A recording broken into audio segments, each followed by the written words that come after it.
troisième et dernière partie de votre émission spéciale à Coupe d'Afrique des Nations 2017. À suivre la présentation des affiches de ce dimanche. Ghana, République démocratique du Congo et Maroc, Égypte. Et puis nous retrouverons Gaël Onana pour un dernier instant web. Le plateau est toujours au complet avec nos invités Alpha Baldé et nos éditorialistes Yassine Boili et Sami Mochtabi.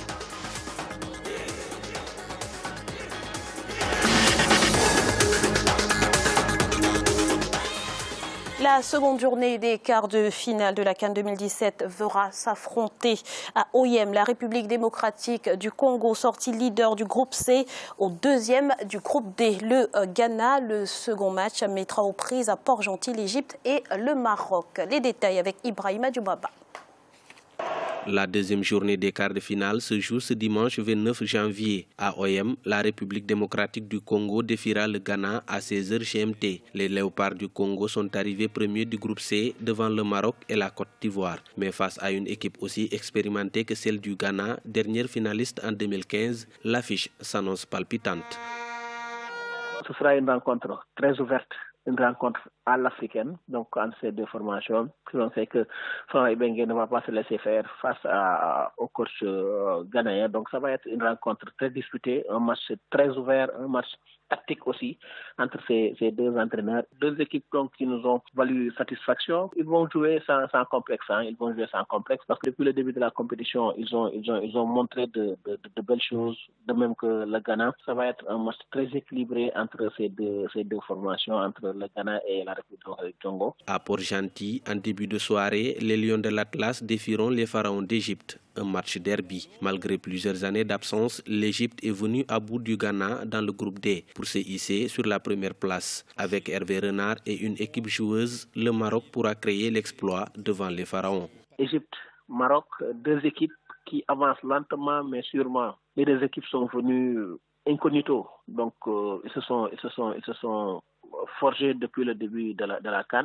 Deux équipes qui ont eu à beaucoup travailler parce que l'Égypte, qui après plusieurs années d'absence, est venue et s'est qualifiée en quart de finale. Et avec la manière, sans que ses débuts, une équipe très, très soudée, une équipe avec autour de sa star, on va dire, Mohamed Salah, donc qui va être difficile à manier pour cette équipe marocaine, malgré le bon milieu de terrain que dispose l'équipe marocaine et son entraîneur hyper intelligent, Hervé Renard, comme un renard. Donc, n'empêche, ce sera là aussi un match très équilibré, un match difficile, très difficile pour ces deux formations. Depuis le début de la Coupe d'Afrique des Nations de football, les performances de la République démocratique du Congo ont été liées par certains analystes à l'expérience de l'entraîneur Florent Ibenge. Il aura en face de lui Avram Grant, un entraîneur d'expérience qui a su hisser le Ghana en finale il y a 2 ans. Hervé Renard, pour sa part, aura fort à faire avec Hector Cooper, qui a promis aux supporters égyptiens une bataille jusqu'au bout. Gros plan tout de suite sur le premier duel donc, qui opposera le Ghana à la République démocratique du Congo. Les statistiques des deux équipes s'affichent ou vont s'afficher à l'écran. Sami, quels sont les atouts de ces deux équipes, celle du Ghana et de la RDC? Pour moi, ce sont deux équipes qui se ressemblent un petit peu, je trouve, dans leur style de jeu. C'est des équipes complètes. Je vois peu de faiblesses dans ces deux équipes. Le Ghana a l'expérience des compétitions africaines. C'est depuis toujours quand même une grosse nation africaine. Elle est toujours présente presque systématiquement dans le dernier carré. Ils ont des joueurs de valeur internationale, même si je sais que Alpha de temps en temps n'est pas d'accord avec moi par rapport à ça. Mais ils ont quand même, par exemple, à l'image d'André Ayou, des leaders qui peuvent forcer la décision lors de ce genre de match à élimination directe. Pour ce qui est du Congo, c'est un petit peu la même chose, sauf que pour moi, je trouve que dans cette équipe, il y a une sorte de dynamique qui les suit depuis quelques années. On en avait déjà parlé sur ce plateau, avec leur football de club qui est florissant. Ils ont gagné aussi le CHAN, ils ont fait 3e de la dernière CAN. Ils sont vraiment sur une bonne dynamique de performance et de réussite sportive. Et pour moi, c'est un petit peu leur destin, au final, d'arriver au bout de cette CAN. Et on le sent dans leur groupe, le groupe congolais est convaincu d'aller au bout de cette CAN. Et ils ont eu aussi quand même quelques défections sur blessure. Par exemple, Bolassi, qui était quand même leur leader d'attaque, leur joueur le plus important, qui n'est pas là. mais ils continuent quand même, ils ont brillamment survolé la phase de poule, quand même, en tenant tête à la Côte d'Ivoire, en battant le Maroc, en battant le Togo. Donc vraiment, ça va être, normalement, croisons les doigts, espérons que ce soit un très beau match. Alors, je vous propose justement de regarder de plus près les statistiques concernant les deux équipes. Compte tenu justement de ces statistiques, Alpha, qui selon vous sera le favori de cette rencontre ? Favori, très certainement, c'est le Ghana qui a été finaliste lors de la CAN 2015. Ensuite, de par son expérience, comme l'a dit Samy, c'est une équipe qui est très régulière sur le continent, avec un effectif. J'ai l'impression de les comparer un petit peu des fois à la Côte d'Ivoire de 2015. C'était une équipe qui arrivait à maturation, en fait. La même génération qui a commencé pratiquement depuis 2008-2010 et qui aujourd'hui est en train de chasser le même trophée, qui est un trophée qu'il a fui depuis très très longtemps au Ghana. Donc ils ont vraiment à cœur. On a vu les larmes chaudes d'Ayou en 2015. C'est pour dire combien de fois ils ont envie de gagner ce trophée, mais moi j'ai un petit peu peur. C'est mon premier favori qui affronte le deuxième, le Ghana premier, la RDC deuxième. Mais la dynamique, comme l'a dit Samy, c'est du côté de la RDC, mais j'ai peur que cette dynamique, avec ce que j'ai vu avec le Sénégal aujourd'hui, nous s'estompe un petit peu. C'est-à-dire que cette équipe de RDC se dise, on est en train de jouer le Ghana. C'est une équipe qui est ultra concentrée sur le continent, expérimentée, qui a l'habitude des grandes joutes. Est-ce que ça ne va pas les couper un petit peu les jambes aux Congolais? Après, voilà. Moi, aujourd'hui, avec ce que j'ai vu avec le Sénégal, sincèrement, je commence un petit peu à m'interroger. Est-ce qu'en Afrique, quand il y a un vrai derby, est-ce que les joueurs se lâchent ou est-ce qu'ils se recroquevillent? Contrairement au Sénégal, ils ont vécu cette déception en 2015. Ouais, mais déception. Est-ce que tu penses que c'est une déception quand tu te fais éliminer par la Côte d'Ivoire lorsque tu as un apprentissage? Quand tu te fais éliminer en demi d'une CAN, c'est forcément une déception. Ouais, mais après, le Congo, franchement, avec Ibenge, ce qu'il avait dit en ce moment, c'était plutôt une satisfaction. Alors qu'aujourd'hui, ils sont conscients du talent qu'ils ont, ils sont conscients de la dynamique de ce qu'ils sont en train de faire. Ils ont appris. Ouais, malheureusement, ils ont appris, mais ils tombent sur le Ghana. Tu peux pas prendre plus que le Ghana sur le continent, sur ces 4-5 dernières CAN, tu vois. Mais est-ce que le Ghana n'est pas le chat noir de cette compétition au final? Parce que ça fait quand même plusieurs années qu'ils échouent dans cette quête du Graal. Ils ont quand même, on voit, ils ont des joueurs quand même qui sont en fin de carrière, comme Asamoah, qui c'est un petit peu comme la Côte d'Ivoire, comme Yaya Touré qui est en fin de carrière, comme Kolo, comme Kopa, c'est ce que je te dis. Donc tu vois un parallèle Côte d'Ivoire-Ghana? Moi, je vois une grosse similitude entre la Côte d'Ivoire et le Ghana, parce que comme pour tout ce que je viens d'énumérer tout à l'heure, mais surtout, après ça dépendra aussi s'il y a Guéyan ou pas, qui va faire sa dernière CAN, le capitaine ghanéen qui est sorti sur blessure. Aux dernières nouvelles, il devrait jouer le match. Espérons qu'il joue le match, ça va être un grand bonus pour le Ghana. Mais la RDC, tout viendra de la RDC. Est-ce que la RDC nous fera un Sénégal bis ou pas? Alors, je voudrais quand même qu'on dise un mot sur le sélectionneur congolais, Ibenge, qui est selon la plupart des observateurs l'atout majeur de cette équipe congolaise. Est-ce que vous êtes d'accord avec cela? Et est-ce que finalement, ça ne prouve pas que finalement, avec des entraîneurs locaux, on peut aussi faire du bon travail? Bien sûr, mais moi je suis totalement convaincu. Et moi je suis un adepte d'Ibenge. Aujourd'hui, moi la RDC, pour moi, c'est l'équipe la plus juste tactiquement. Contre le Ghana, ça va être le combat de deux écoles différentes. Ibenge, il fait partie de l'école française, elle a été formée en France avant de partir faire ses preuves dans son pays, en RDC. Je pense qu'aujourd'hui, les Congolais partent avec un avantage, car ils sont très bons tactiquement et techniquement, à la différence des Ghanéens qui sont, je pense, sur une pente descendante, malgré la présence de quelques individualités, mais ce n'est plus le Ghana d'avant. Moi, je pense que, pour moi, la RDC, c'est l'équipe surprise de cette CAN, franchement. Place à présent au second duel qui opposera l'Égypte au Maroc, alors qu'on voit s'afficher les performances. L'Égypte qui est classée 36e au classement FIFA et le Maroc 57e. C'est un derby 100% maghrébin que vont nous proposer ces deux équipes ce dimanche. Samy, qu'est-ce que cette rencontre vous inspire? Eh bien, j'espère du bonheur, déjà. Mais non, c'est deux équipes qui, ancestralement, enfin dire, historiquement, avaient un style de jeu plutôt similaire. Là, je vois plus quand même l'Égypte dominer le Maroc sur cette rencontre. On a parlé en off. Je sens que l'Égypte a quand même plus de maturité dans son jeu et a surtout des éléments capables de créer du jeu. Parce que ce qui me bloque un peu dans ce Maroc 2017, c'est que oui, le Maroc a été privé quand même de beaucoup de talent, que ce soit au milieu de terrain, que ce soit en attaque. 10 joueurs absents, dont 4-5 titulaires potentiels, quasi sûr titulaire, le meilleur joueur.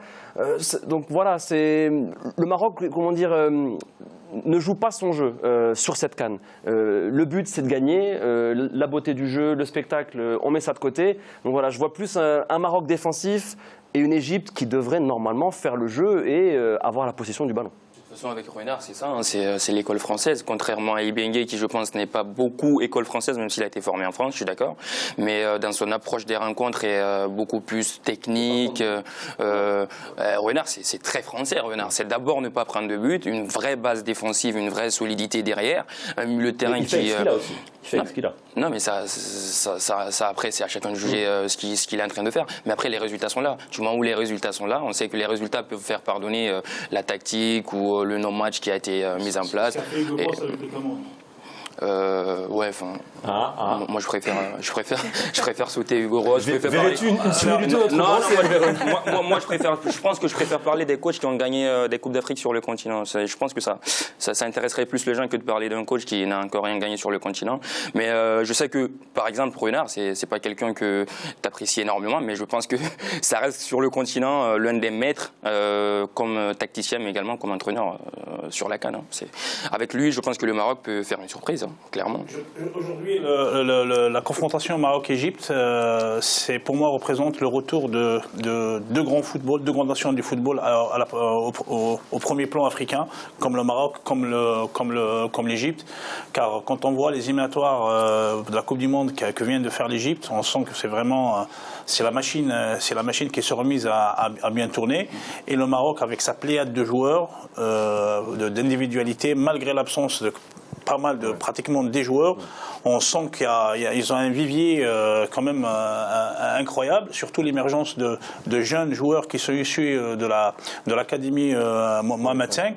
Aujourd'hui, je pense que ça va être une affiche palpitante et le vainqueur qui sortira vainqueur de ce match gagnera la CAN. Très rapidement, Samy, je ne sais pas si tu vas être d'accord avec moi, l'Égypte était bien reconnue avant pour sa possession de balles, sa circulation, ses attaques placées rapides, mais aujourd'hui j'ai l'impression que d'ailleurs c'est une équipe qui n'a pas encaissé de but, je pense, l'Égypte, 0 but encaissé, je pense, ouais. Et vu que Renard aussi a également une solidité défensive assez pointue avec ses équipes, ça va se jouer comment? Enfin, défensivement, je pense que l'Égypte est vraiment un adversaire de taille pour le Maroc. Ça va être un combat au milieu de terrain. Celui qui va gagner la bataille du milieu de terrain, il va gagner le match. Et le milieu de terrain égyptien est quand même bien solide. Je trouve que El Neni, quand même, durant cette compétition, je l'ai trouvé bon. Sur les 3 premiers matchs, je l'ai trouvé bon. Salah, c'est un des meilleurs joueurs africains, c'est un top 3 africain. C'est le meilleur joueur africain. C'est là que je voulais en venir. Ce que n'a pas le Maroc. Est-ce qu'offensivement, le Maroc n'a pas un poids un peu plus supérieur au Maroc? L'Égypte. L'Égypte plutôt, avec Salah. L'Égypte est supérieur au Maroc, clairement. Le Maroc vient avec 3 attaquants de Ligue 2. Voilà, Boutaïb, si marque un coup franc, t'as pas besoin de dire qu'il s'agit de Ligue 2. Alioui aujourd'hui, à son niveau, c'est de jouer en Ligue 2. Parce qu'après, on sait que les joueurs, trouver un club, c'est le sort d'argent. Il y a beaucoup de business qui se fait derrière. Mais pour moi, Alioui, il peut faire le bonheur de n'importe quel club de Ligue 1 en France. Mais Alioui ne sera pas titulaire, en plus, de toute façon. Moi, je pense que ce sera Boadouze. Et Boadouze, on l'a tous vu depuis le début de la compétition, c'est quand même assez limité. Moi, je pense que de toute façon, avec Hervé Renard, il nous l'a montré avec la Zambie, il nous l'a montré avec la Côte d'Ivoire en 2015. C'était pas une équipe qui était ronflante, qui jouait de façon assez exceptionnelle. Mais quand pour vous, l'atout majeur du Maroc, c'est Hervé Renard. L'atout majeur de toute équipe africaine aujourd'hui sur le banc, si tu es Hervé Renard, je pense que tu as 60% de gagner la CAN. Alors merci messieurs, je vous propose à présent de retrouver tout de suite Gaël Onana qui a recueilli pour nous les avis des internautes. Si on touche à sa fin, Graziella, l'occasion pour moi de revenir sur les différents avis des internautes à notre question du jour qui était « Comment jugez-vous le niveau de jeu des équipes au cours de cette compétition ?» Pour l'internaute Nigel, qui nous écrit depuis le Cameroun, certaines équipes ont un niveau de jeu très élevé et d'autres alternent avec un niveau en demi-teinte. Selon lui, le jeu le plus séduisant reste celui développé par les Aigles de Carthage, suivi de celui du Sénégal. Une équipe comme l'Égypte est aussi très compacte et complète sur tous les fronts. Pour Alexandre Figui, le niveau est légèrement au-dessus de la moyenne, mais il faut avouer que la grande déception vient de tous nos attaquants car il manque réellement de réalisme. Toute équipe confondue bien sûr. L'Afrique n'a plus d'avant-centre percutant et c'est ce qui nous attriste. L'internaute Lungoyo, quant à lui, nous dit que le niveau reste globalement très moyen. De nombreuses chances sont données aux buteurs, mais il n'arrive pas réellement à marquer. L'Afrique doit fournir encore plus d'efforts aujourd'hui en matière de football. Tandis que pour Samuel Yenga, on assiste à une CAN où le niveau de jeu est nettement meilleur que la Ligue française. C'est tout pour l'instant web du jour. Dans la prochaine émission, nous parlerons du rôle des politiques dans le développement du football en Afrique. Pour nous donner d'ores et déjà votre avis, rejoignez-nous sur les réseaux sociaux avec le hashtag A24CAN 2017 ou à l'adresse email can.gabon2017@africa24tv.com. Alors messieurs, avant de clore cette émission, je voudrais très rapidement recueillir quelques pronostics Alpha concernant les rencontres de ce dimanche. RDC Ghana, 2-1 pour le... J'ai mal, RDC. Et Maroc-Égypte, 2-0 pour le Maroc. Samy. 2-0 pour le Maroc. Moi je vois des matchs nuls. La CAN, dès qu'on arrive... On est en quart de finale. Et ben après, ce sera Alors, le, très rapidement, juste des pronostics. Ce sera le hasard des pénaltys. Je vois 2 matchs nuls et des matchs assez fermés. Yacine. RDC Ghana, je vois la RDC gagner 1-0 et Maroc-Égypte, ça va jouer au pénalty. Alors merci messieurs à tous les trois pour votre participation à cette émission. Alpha, merci d'avoir répondu à notre invitation. Je rappelle que vous êtes directeur général de 100% Foot Guinée. Samy, merci également d'avoir été avec nous. Et Yacine, merci pour votre présence. Merci à vous, chers téléspectateurs, de nous avoir suivis. Restez sur Africa 24, l'information continue.